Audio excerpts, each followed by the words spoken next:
I will only drink medicine. I buy only medicine, okay?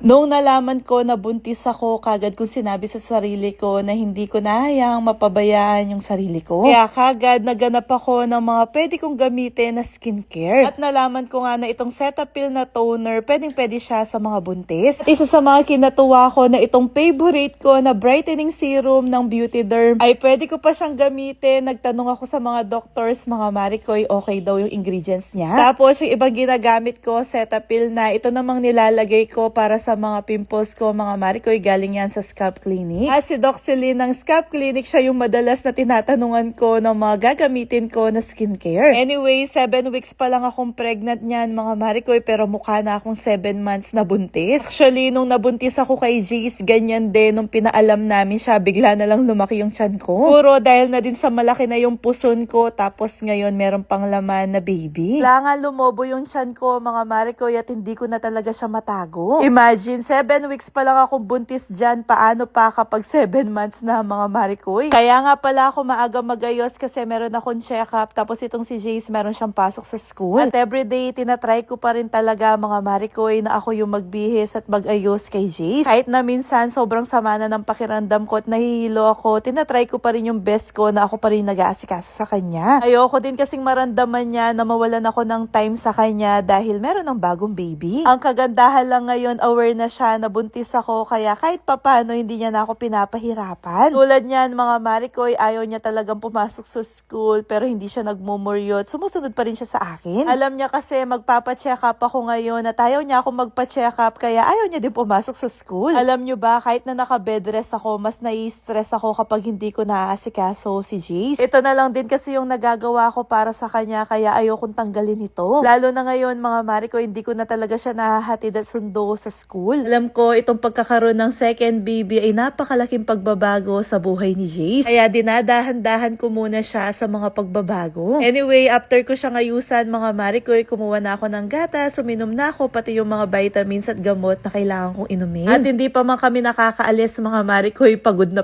yung nararamdaman ko. Dahil alam ni Jace na ihahatid lang ako sa hospital at hindi siya sasama sa pagpapacheck up, kaya ayan yung ginagawa niya, paulit-ulit niyang kinikiss yung baby. Alam niyo ba, kapag usapang check-up na, mga Maricoy, sobrang kinakabahan nitong si Jace para sa akin. At ganyan nga siya, kung dati lagi na siya nakabuntot sa akin, ngayon, mga Maricoy, hindi lang nakabuntot, nakayakap pa, ayaw niyang bitawan yung tiyan ko. Pagsakay niya pa ng sasakyan, tinanggal niya yung seatbelt niya para mayakap ako at yung baby. Yung biyahe namin, mga Maricoy, ganyan yung itsura niya at kinakabahan talaga siya. You afraid for mama?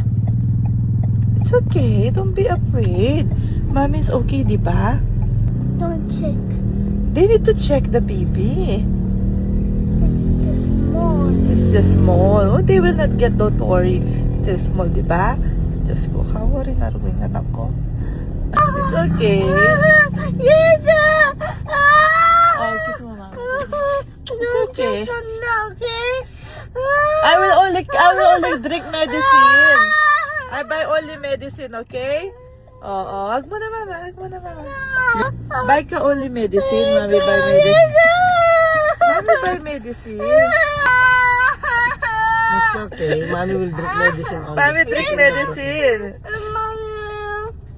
Mami, buy medicine. Oh, it's Don't worry, okay. don't Don't worry. Okay, I love you. Oh, Yes, just it's small. just small, diba? I will drink only medicine, okay? I love you. Kiss Sit mo na, down ka na mama. in the front. Kiss mo na, mami.